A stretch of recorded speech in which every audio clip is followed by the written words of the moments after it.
உயர்ந்த பட்டமான டான்ஸ்ரீ என்ற பட்டத்தை அட்ஜே டரிசலா நாட்டு மன்னரின் கரங்களால் பெற்றுள்ளார். நடிகர் ஆர்கே இப்போது டான்ஸ்ரீ தத்தோஸ்ரீ டாக்டர் ராதாகிருஷ்ணன் என்று அழைக்கப்படுகிறார். நம் தமிழ் சினிமாவின் முக்கிய அங்கமான அவருக்கும் கிடைத்திருக்கும் இப்பெருமையை நாமும் பகிர்ந்து கொள்ளவே இந்த சந்திப்பு. இனி நீங்களும் டான்ஸ்ரீ தத்தோஸ்ரீ டாக்டர் ஆர்கே அவர்களும் இனி உங்களுடன் அவர் கலந்துரையாடுவார். தத்தோஸ்ரீ வாங்கணும், மலேசியாவிலையும் வாங்கணும், இந்த மன்னர்கிட்டையும் வாங்கணும். அதான் மினிமம் 3-4 இயர்ஸ் கேப் வேணும் அப்படின்ட்டு. எங்கள் அம்மா என்னை படிக்க வைக்கிறதுக்கு ரொம்ப கஷ்டப்பட்டாங்க. என் பிள்ளை படிக்கணும், உலகத்தில் பெரிய ஆளாக வரணும் அப்படின்ட்டு. நல்லா படித்து நிறைய பட்டமெல்லாம் வாங்கணும் அப்படின்னு அடிக்கடி சொல்லிகிட்டே இருப்பாங்க. முதல்ல என்னை பெற்ற தாய்க்கு இந்த டான்ஸ்ரீ பட்டத்தை என்னை சமர்ப்பிக்கிறேன். என் தாய் அவங்க இப்போ உயிரோடு இல்லை, இருந்தாலும் அவங்க எண்ணத்தை நான் நிறைவேற்றிக்கிட்டு இருக்கேன். அதான் உண்மை. இந்த பட்டம் பொறுத்த வரைக்கும் நிறைய ஒரு 4-5 ப்ராடக்ட் கண்டுபிடிச்சிருக்கோம். இன்னோவேட்டிவாக சினிமாவில் இருக்கிறோம். தன்னம்பிக்கை பேச்சு உண்டு. இன்றைக்கி 2000 குடும்பங்களுக்கு வாழ்வாதாரமாக வேலை கொடுத்துக்கிட்டு இருக்கேன் இந்தியாவில். விஐபி ஹேர் கலர் ஷாம்பு மூலமாக, ஃபேக்ட்ரி மூலமாக, மார்க்கெட்டிங் மூலமாக. அது இல்லாமல் சினிமாவில் இருக்கிறோம், நடிச்சுக்கிட்டு இருக்கோம், அதெல்லாம் வேறு. இந்த சைடு ஏவிஎம், இந்த சைடு விஜயவாகினி. இதுக்கு இடையில் சினிமாவுக்கு என்னால் முடிஞ்ச ஒரு சிறிய உதவியாக இந்த ஏசி ஃப்ளோரு 3 ஃப்ளோர் இந்த இடத்துல கட்டி வச்சுருக்கிறோம். இதுவும் சினிமா தான், சினிமாவுக்கு இன்வெஸ்ட்மெண்ட் தான். சினிமாவில் எத்தனையோ பேர் சம்பாரித்து வெளியே இன்வெஸ்ட் பண்ணிகிட்டு இருக்காங்க. நான் வெளியில் சம்பாரித்து ஒரு சினிமாவுக்கு இன்வெஸ்ட் பண்ணிகிட்ருக்கேன். இன்றைக்கி இந்த இடத்துல இருந்த எல்லா ஸ்டுடியோவும் போய் எல்லாமே அப்பார்ட்மெண்ட்டாக மாறி பெட்ரூமாக மாறிடுச்சு. டப்பிங்கு ரீரெக்கார்டிங் பெட்ரூமில் நடந்துகிட்டு இருக்கு. இப்போ ஷூட்டிங் வேணும்னா எல்லோரும் இப்போ காஞ்சிபுரம் போக வேண்டியிருக்கு. ஆனால் அதை மீறி சினிமாவில் என்னால் முடிஞ்ச ஒரு இந்த ஆர்கே ஸ்டுடியோ, அதில் தான் இப்போ உட்காந்து முதல் பேட்டி உங்கள்கிட்ட. இந்த அவார்டு பொறுத்த வரைக்கும் ஆல்ரெடி நான் 18 நாட்டில் சிறந்த பேச்சாளர், தன்னம்பிக்கை மோட்டிவேட்டர் பேசுவார் அப்படின்னு சொல்லி கொடுத்துருக்காங்க டாக்டர் பட்டம். அதை மீறி நிறைய ப்ராஜெக்ட் பண்ணிகிட்டே இருக்கிறேன். பெரும்பாலும் சினிமாவில் இந்த மாதிரி அவார்ட்லாம் நிறைய நடக்கும். தமிழ்நாட்டிலையும் நடக்கும், இந்தியாவில் நடக்கும். என்ன இருந்தாலும் ஆஸ்கார் வாங்குறது தான் எல்லாருமே பெருமையாக நினைப்பாங்க. இல்லை இட்டாலியில் போய் வாங்கினா நல்லதுன்னு நினைப்பாங்க. வெளிநாட்டிலேருந்து ஒரு மன்னர் ஒரு அங்கீகாரம் அப்படிங்கிறது தமிழனுக்கும் தமிழன் செய்கிற தொழிலுக்கும் ஒரு வரவேற்பு உண்டு. விஐபி ஹேர் கலர் ஷாம்பு அப்படிங்கிறது உலகத்திலே இல்லாத, க்ளவுஸ் போடாமல் அப்படியே தொடலான்னு சொன்னேன். வெளிநாட்டுக்காரன் ஏற்றுக்கலை. தமிழ்நாட்டில் இருக்க ஒருத்தன் கண்டுபிடிச்சிருக்குது, அது எப்படி சாத்தியம்? வெளிநாட்டில் மார்க்கெட்டிங் போன உடனே நிறுத்திடுவான். நான் அழகாக சொல்வது உண்டு. தமிழ்நாட்டில் செருப்பு ஃபேக்ட்ரி வச்சுருக்கவங்க அமெரிக்காவில் செருப்பு தைக்கிறதுக்கு அனுமதிக்க மாட்டாங்க, நம்ம போக முடியாது. ஆனால் அமெரிக்காவில் செருப்பு தைக்கிறவன் இந்தியாவில் என்ன வேணாலும் பண்ணுறதுக்கு அனுமதி உண்டு. அப்படின்னு நம்மளை அலோவ் பண்ணுறதில்ல. உங்கள் கண்டுபிடிப்பா, இந்தியாவில் கண்டுபிடிச்சிருக்கீங்களா, அதெல்லாம் இல்லை அப்படின்னு. என்னால் உலக அரங்கில் போராட முடியலை. நீங்கள் க்ளவுஸ் எல்லாம் பயன்படுத்தலாம், கண்டுபிடிச்சிருக்கேன். இந்திய அரசாங்கம் 20 ஆண்டுகள் எனக்கு பேட்டர்ன் கொடுத்துருக்காங்க, இன்டலெக்சுவல் ப்ராப்பர்ட்டி அப்படின்ட்டு. சர்டிஃபிகேட் காமிச்சா கூட ஒத்துக்கலை. என்ன பண்ணால் தான் ஏன் ஒத்துக்குவீங்கன்னு கேட்டால், இல்லை சார் அது இந்தியா சைனா அதெல்லாம் அப்படிங்கிறான். அப்போது ஒரு முடிவெடுத்து லண்டனில் போய் கின்னஸ் வேர்ல்ட் ரெக்கார்டு ஆஃபீஸில் அப்ளை பண்ணி, உலகத்திலே வெறுங்கையில் பயன்படுத்தக்கூடிய ப்ராடக்டை ஒரு தமிழனா ஒரு இந்தியனை நான் கண்டுபிடிச்சிருக்கேன், ப்ரூவ் பண்ணுறேன்னு சொல்லி 1000 சொச்சம் பேர் தலையில் ஹேர் கலர் கிரே ஹேரோடு இருக்கிறவங்களுக்கு ஹேர் கலர் பண்ண வச்சு, வெறுங்கையில் பண்ண வச்சு, கையில் ஒட்டலைன்னு ப்ரூவ் பண்ணதுக்கப்புறம் தான் உலக மார்க்கெட்டில் நான் என்ட்ரி ஆனேன். ஏன்னா இன்றைக்கி இந்தியர்கள் தொழில் செஞ்சாலும் தமிழர்களாக இருந்தாலும் உலக மார்க்கெட்டில் அங்கீகாரம் கிடைக்கல. இந்த அங்கீகாரத்துக்கு ஒரு படிக்கட்டாக தான் இதை நான் பார்க்குறேன். வெளிநாட்டில் இருந்து ஒரு மனித தொழில் செய்கிறாங்க, ஒரு பண்ணுறாரு, இந்தாங்கன்னு சொல்லும்போது வெளிநாட்டில் போகும்போது நமக்கு ஒரு விசிட்டிங் கார்டாக இருக்குது. அதான் உண்மை. இதனால் நான் சாதிச்சிட்டேன்னு சொல்கிறத விட சாதனை நோக்கி பயணிக்கிறதுக்கு ஒரு பாதையாக இந்த டான்ஸ்ரீ எனக்கு அமையும். கின்னஸ் வேர்ல்ட் ரெக்கார்டும் அப்படி தான். கின்னஸ் வேர்ல்ட் ரெக்கார்டு படிச்சிருக்கேன், கையில் ஒட்டாதுன்னு சொன்னப்போ எல்லோரும் வரவேற்றாங்க. ஒரு 25 கண்ட்ரியில் பிஸ்னஸ் பண்ணிக்கிட்டு இருக்கேன். ஆமாம், பிஸ்னஸ் பண்ணிக்கிட்டு இருக்கேன். ஆனால் சினிமாவுக்கு ஒரு ஸ்டுடியோ கட்டி வச்சுருக்கேன். இங்கே பார்த்தீங்களா எவ்வளோ பெரிய ஏசி ஃப்ளோர் இருக்குன்னு. உண்மையை சொல்கிறேன். இப்போ ஒரு படம் பண்ணிக்கிட்டு இருக்கேன்னா ஒரு விலங்குகளை வச்சு குடும்பத்தோடு பார்க்குற படம் ஆல்மோஸ்ட் ஷூட்டிங் முடிஞ்சிருக்கு, விரைவில் ரிலீஸுக்கு வரும். சினிமா அப்படிங்கிறது என்னுடைய கனவு, என்னுடைய பேஷன். அதை விட சினிமாவில் நம்ம இருக்கோங்கிறதுக்கு நிச்சயமாக நான் ஒரு சேவையாக நினைக்கிறேன் இந்த ஸ்டுடியோவை. இதில் பிளாட் கட்டியிருந்தால் நல்லா கட்டியிருக்கலாம், நல்ல வீடு கட்டியிருக்கலாம், எல்லாம் கட்டியிருக்கலாம். ஆனால் இந்த கோடம்பாக்கம் அப்படிங்கிறது உலகுக்கே தெரிஞ்ச ஒரு விஷயம். சென்னைனாவே கோடம்பாக்கம் தான் பேசப்படுற விஷயம். நான் வந்து காரைக்குடியிலேருந்து கனவு கண்டு கோடம்பாக்கத்துக்கு வந்தேன். எத்தனையோ இளைஞர்களுக்கு முன்னுதாரணமாக அந்த கோடம்பாக்கங்கிற பேர் இருந்திருக்கு. ஆனால் இந்த சினிமாவை கோடம்பாக்கத்தை விட்டு துரத்திட்டாங்க. இப்போ கோடம்பாக்கத்தில் இல்லை சினிமா.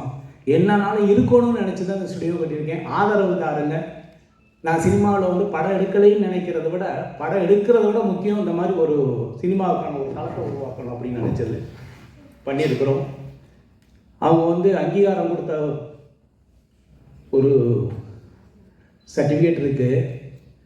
அந்த மன்னர் இருந்தாலும் என்னுடைய பேச்சும் என்னுடைய உழைப்பையும் பார்த்துட்டு அவர் வந்து கிட்டத்தட்ட ஒரு 400 ஆண்டுகளுக்கு முன்னால் இருக்கிற ஒரு வாளை வந்து எனக்கு பரிசளித்தார்.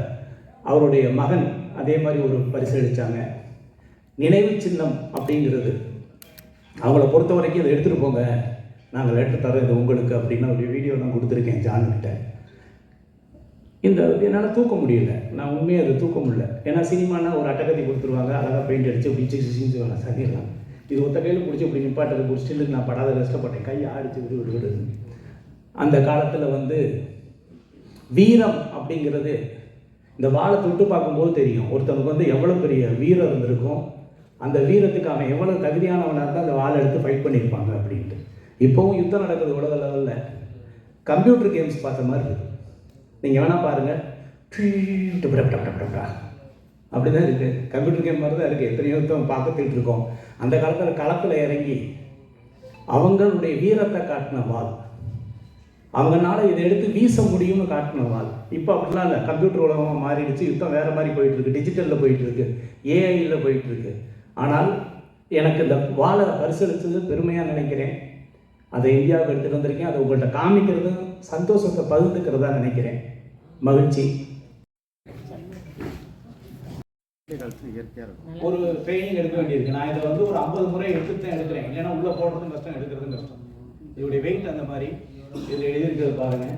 இதுக்கு மேலே இதை வந்து ஸ்ட்ராங்கு கொடுத்து எத்தனை ஃபைட் பண்ணியிருப்பாங்க, இது எத்தனை பேர் காவு வாங்கியிருக்குன்னா எனக்கு தெரியாது. ஆனால் இப்போ வந்து நினைவு சின்னமாக நம்ம கைக்கு வந்திருக்கும், உங்கள் முன்னால் காமிச்சிட்ருக்கேன். இதை வந்து எப்போவுமே வந்து அவங்க உடைவாளம் வந்து எப்போவுமே இந்த இருக்க 2 செயினை, இந்த செயின் வந்து முன்னாலையும் பின்னாலையும் பெல்ட்டு போட்டால் இதுக்கு இதை எடுக்கிறதுக்கு 1 செகண்ட் கூட தெரியாத அளவுக்கு எடுப்பாங்க. இந்த இடத்துல தவிர வேற எங்கேயும் பிடிக்க முடியாது. இது எடுத்தால் ஆமாம், இது ஒரிஜினல் வால். சினிமாவில் டூப்ளிகேட் வாலில் ஒரிஜினல் வால் 400-500 ஆண்டுகளுக்கு முன்னால் உள்ளது. இது வந்து அந்த மன்னர் வந்து நினைவு சின்னமாக கொடுத்தாங்க. உங்களுக்கு மேலே காமிக்கிறது 6 அடிக்கு கவர் பண்ணணும்னு நினைக்கிறேன். அப்படி பிடிச்சி வீசலாம். ஆமாம், இதெல்லாம் வந்து வீரம். அவங்க எந்த அளவுக்கு ஸ்ட்ராங்காக இருந்திருக்காங்க, உடல் ஆரோக்கியத்தில் இருந்திருக்காங்க, களத்தில் நின்றுருக்காங்க அப்படிங்கிறது இப்போல்லாம் வந்து நினைவு சின்னமாக தான் இருந்துகிட்டு இருக்கு. இருந்தாலும் அந்த நினைவு சின்னத்தை உங்கள்கிட்ட காமிக்கிறது பெருமைப்படுறேன். மற்ற மகிழ்ச்சி. உங்களுடைய ஆதரவு தொடர்ந்து தாருங்க. சினிமா தொடர்ந்து பண்ணுவேன். அதுக்காக சினிமா இந்த தொழில் கிடையாது, ஒரு பேஷன். எப்போல்லாம் நேரம் இருக்கோ அப்போல்லாம் பண்ணுவேன். நமக்கு வந்து ஃபைட்டு மாஸ்டர் இருக்கிற வரைக்கும் பயிற்சிலாம் தேவையில்லை. ஓரளவுக்கு என் படத்தில் நான் வந்து டூப் போடாமல் தான் பண்ணியிருக்கேன். அத்தனை படமும் நிச்சயமாக பால் ஃபைட் ஆரம்பிச்சுன்னா கற்றுக்குவேன். அதாவது வந்து நிச்சயமாக. ஆனால் பட் இதை வச்செல்லாம் பண்ண முடியாது. ஏதாவது ஆச்சுன்னா அவன் போய் சேர்ந்துடுவேன். நமக்கு இருக்கவே இருக்க காப்பி இல்லையா, டூப்ளிகேட் பண்ணி பண்ணிடலாம். ஓகே சார், வாழ்த்துக்கள் சார், வாழ்த்துக்கள். எங்களுக்கு வந்து இந்த டஸ்டோஸ்ரினா என்ன, கான்ட்ரி செட்டோனா என்ன வித்தியாசம், எதுக்காக கொடுப்பாங்க, எந்த நாடு கொடுப்பாங்க? அதாவது வந்து சேவை மனப்பான்மை புதிய கண்டுபிடிப்பு மக்களுக்கு அப்படிங்கிறது. நான் வந்து பணம் கொடுத்தா கூட 1 லட்சம் கொடுக்கலாம், 2 லட்சம் கொடுக்கலாம், 10 லட்சம் கொடுக்கலாம், கோடி கொடுக்கலாம், திரும்ப எதிர்பார்ப்பாங்க. ஒரு மனிதனுக்கு அறிவுக்கண்ணை திறந்து விட்டால், தன்னம்பிக்கை என்ற மிகப்பெரிய சக்தியை அவன் மனசுக்குள்ள கொடுத்துட்டா அது என்னைக்கும் ஊற்றெடுக்கும். நான் எத்தனையோ லட்சக்கணக்கான பேருக்கு வந்து தன்னம்பிக்கை எடுத்திருக்கேன். வெற்றியாளர்கள் இருக்காங்க எவ்வளோ பேருக்கு. என் பேச்சை கேட்டு வாழ்க்கையில் மிகப்பெரிய லெவலில் பொருளாதார சுதந்திரம் அடைஞ்சவங்க எத்தனையோ பேர். அந்த சேவை செஞ்சுருக்கேன். 1. 2வது,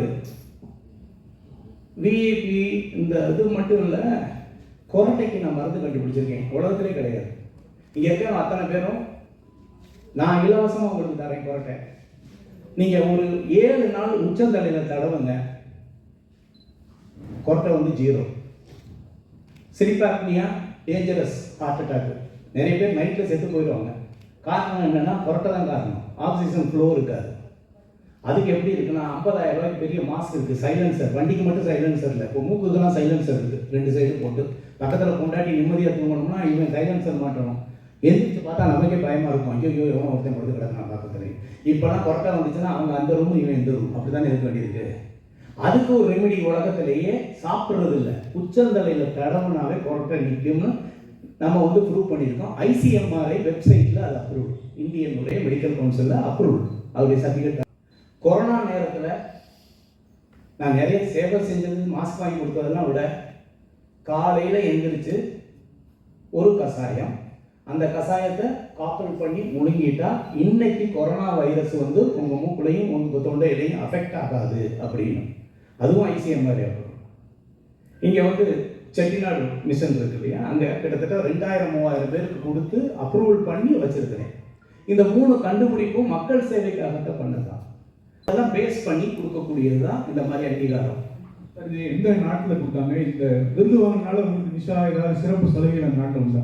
அந்த நாட்டில் உண்டு நிச்சயமாக. எந்த நாடு அங்கீகாரம் பண்ணாலும் போகலாம், ஏர்போர்ட்டில் ஃப்ரீயாக போகலாம் வந்து, அதெல்லாம் உண்டு. நான் இன்னொன்று சொல்கிறேன், எனக்கு இனிமேல் போனால் அந்த போலீஸ் வந்து ஏர்போர்ட் வந்து கூட்டிகிட்டு போவாங்க, வண்டியில் ஃபோன் பண்ணி நீங்கள் சொல்லணும் அப்படின்னாங்க. நான் அந்த மாதிரிலாம் எதையும் பயன்படுத்துறது இல்லை உண்மையாக. அவரை பொறுத்த வரைக்கும் அவர் வயசானவர், பார்த்தீங்கன்னா தெரியும். அவர் வந்து அங்கே நிறைய மக்கள் சேவை செஞ்சிருக்கிறார். இது வந்து பிலிப்பைன்ஸ் நாட்டில் ஆச்சேன்னு சொல்லிட்டு ஒரு நாடு. அங்கே சுனாமி வந்து 3 லட்சம் பேர் செத்து போயிட்டாங்க. 3 லட்சம் பேர் அடிச்சு எடுத்துட்டு போயிடுச்சு. அப்படியே நடு கடலில் நின்ன ஒரு கப்பல் வந்து, இப்போ சென்னையில் எப்படி பாண்டி பஜார் பனங்கல் பார்க் இருக்கு, அப்போ மெரினா பீச்சில் வந்து பனங்கல் பார்க்கில் ஒரு கப்பல் வந்து நின்னா என்ன இருக்குமோ கற்பனை பண்ணி பாருங்க. அது மாதிரி அவங்க நாட்டில் நடு ஊருக்குள்ள வந்து ஒரு கப்பல் வந்து இருக்கு, சுனாமியில் மிதந்து வந்து. அந்த மாதிரி பாதிக்கப்பட்ட இதுக்கு நான் அப்பவும் கொஞ்சம் சேவை செஞ்சேன், அவங்கள்ட்ட சொல்லி ஹெல்ப் பண்ணேன் அந்த நேரத்தில். அப்போலேருந்து எனக்கும் மன்னருக்கு தொடர்பு உண்டு. இதெல்லாம் எப்படின்னா ஒரு ப்ராடக்ட் விற்க போகும்போது சந்திக்கக்கூடிய ஒரு விஷயங்கள், அதுக்கப்புறம் நம்ம யார் என்ன பண்ணுறோம் என்ன ஏதுங்கிற பழகிறத வச்சு அதை வச்சு இது தேர்ந்தெடுக்கிறது தான் இது மகிழ்ச்சி. குருநாதர் மாதிரியே மனுஷன் நம்பாமல் விலங்கு வச்சு படம் பண்ணுறீங்க, அதில் மனுஷன்னு நடிக்கிறாங்களா? கட்டாயமாக. அதாவது யோகி பாபு அவர்கள் இருக்கிறார்கள், தம்பி ராமையா அவர்கள் இருக்கிறார்கள், நாசர் சார் இருக்கிறாங்க, நிறைய ஆர்டிஸ்ட். நான் என் படம்னாவே எல்லா ஆர்டிஸ்ட்டும் பக்கத்தில் நிப்பாட்டிக்குவேன், என்ன கொஞ்சம் பார்க்கணுமா அவங்களும் எல்லாம் சேர்த்து பார்ப்பாங்கன்னு. அதனால் தனியாக மட்டும் ஹீரோன்னு நினைக்கிறது இல்லை, டீம் ஒர்க்குன்னு நினச்சி ஆல் ஆர்டிஸ்ட்டு நல்ல பாப்புலர் ஆர்டிஸ்ட் போட்டு தான் பண்ணியிருக்கிறேன். இதில் ஒரு அனிமல்னா ஒரு வீட்டில் வளர்க்குற நாய். உண்மையை சொல்லணும்னா ஆணவ கொலை அனிமல்ஸையும் விடவில்லை. இன்னைக்கு ஆணவ கொலை பற்றி எல்லாரும் பேசிட்டு இருக்கோம். பணக்கார வீட்டில் ஒரு நாய் இருந்தா அந்த ஆணவ கொலை எப்படி இருக்கும், அதான் இந்த படத்துடைய கதை. ஓப்பனாகவே சொல்றேன். அந்த நாய் வந்து தங்கத்தட்டில் சாப்பிடுது, ஏசியில் படுத்துருக்குது, ஆனால் பெண் நாய். ரோட்ல போற ஒரு ஏழையுடைய ஆண் நாய், அதுக்கு 2 லவ் வந்துருச்சு. யோசிச்சு பாருங்க, இது எந்த அளவுக்கு ஒரு பணக்காரன் ரிவெஞ்சுக்கானா. நம்ம மனுஷனை பத்தி பேசிட்டு இருக்கோங்க, அவன் வளர்த்த பெண் நாய்க்கு வந்த லவ்வுக்கு எதிரியா மாறுறாங்க. அதாங்க கதை. 130 கோடி மக்கள் இருக்கிற இந்த இந்தியாவில் உலக தரம் வாய்ந்த ஒரு கைபேசியை நம்மளால் தயாரிக்க முடிகிறதா? சாம்சங்கும் ஐபோன் தானே வச்சிருக்கோம். யோசிங்க. அப்புறம் எப்படி நம்ம போய் பெருமையை சொல்ல முடியும்? சைனா போன் நம்ம வாங்குறோமா? என்ன சொல்றோம்? சைனா போன் சைனாவா அப்படின்னு கேட்குறோமா இல்லையா? அதே நிலைமை தான் இந்தியாவுக்கு இருக்கு. நான் என்ன கேட்குறேன், ஒரு சாம்சங் மாதிரியும் ஒரு ஐபோன் மாதிரியும் அதை விட இந்தியன் அப்படின்னு ஒரு போனை ஏன் நம்மளால உருவாக்க முடியாதா? மக்கள் தொகை இல்லையா? பணம் இல்லையா? யோசிச்சு பாருங்க, எவ்வளவு பெரிய வியாபாரத்தலம். 130 கோடி மக்கள் இருக்கிற வியாபாரத்தலம். ஆனா நம்மளுக்கு கண்டுபிடிப்புகள் கம்மியா இருக்கு. இல்லைன்னா உலகத்தோட காம்படேட் பண்ற தன்மை கம்மியா இருக்குன்னு நான் நினைக்கிறேன். வேற ஒண்ணு. இங்க வந்து வெளிநாட்டுல வந்து கத்தி வாங்கி வரலாம். ஏன்னா பெரிய பெரிய கத்திலாம் ஆர்டிஃபிஷியல் கத்திலாம் இருக்குல்ல, பெருசா இருக்கு இல்லையா? தங்கம் தான் இருக்கு. கழுத்துல போடுறீங்களா? அது கோல்டு என்ன இது மலேசியாவோடதா? இல்ல, அந்த மன்னர் வந்து அனுபவிச்சது. கோல்டு தான். கோல்டு தான். பொம்மை பார்த்துக்கோங்க. கோல்டுன்னு நினைச்சுக்கணும். ஓகே சார், நீங்க நடிச்சதுல முக்கியமான படம் வந்து எல்லாம் வம்சை. அதுல வண்டுமுருகன் வந்து கலக்கலக்கு வைக்கிறார். இப்போ வடிவேலுக்கு 1 கோடி ரூபாய் அட்வான்ஸ் கொடுக்குன்னு சொன்னீங்க. வண்டுமுருகன் திருப்பி வருவாரா? சாதிக்க கட்டாயம் என் படத்தை நடிப்பார், அதுலாம் ஒன்று மாற்றம் இல்லை. அந்த கதையில் அவருக்கு மாற்று கருத்து இருந்திருக்கலாம், அவருக்கு ஏற்ற ஒத்த கருத்தாக இருந்தால் நிச்சயமாக அவர் நடிப்பதற்கு தயாராக இருப்பார். நெருங்கி கூட அந்த 1 கோடி ரூபாய்க்கு எப்படி சார் மனசு வந்து இவ்வளவு நாள் அப்படியே விட்டுட்டாரு? அப்படிலாம் ஒன்று, அந்த படம் பேசி ஷூட்டிங் போகிற நிலைமையில இருந்தது. அது டேரக்டருக்கும் அவருக்கும் உள்ள ஒரு சின்ன இஷ்யூனால அவர் விட்டார். எல்லாருக்கும் வணக்கம். நான் தான் மனஸ்வி. ஃப்ளாஷ் சித்திரை டிவிக்கு லைக் பண்ணுங்கள், ஷேர் பண்ணுங்கள், சப்ஸ்கிரைப் பண்ணுங்கள், கமெண்ட் பண்ணுங்கள். மறக்காமல் அந்த பெல் ஐக்கானையும் கிளிக் பண்ணிடுங்க. அப்போ தான் உங்களுக்கு நோட்டிஃபிகேஷன்ஸ்லாம் வரும். Thank you all. Bye bye.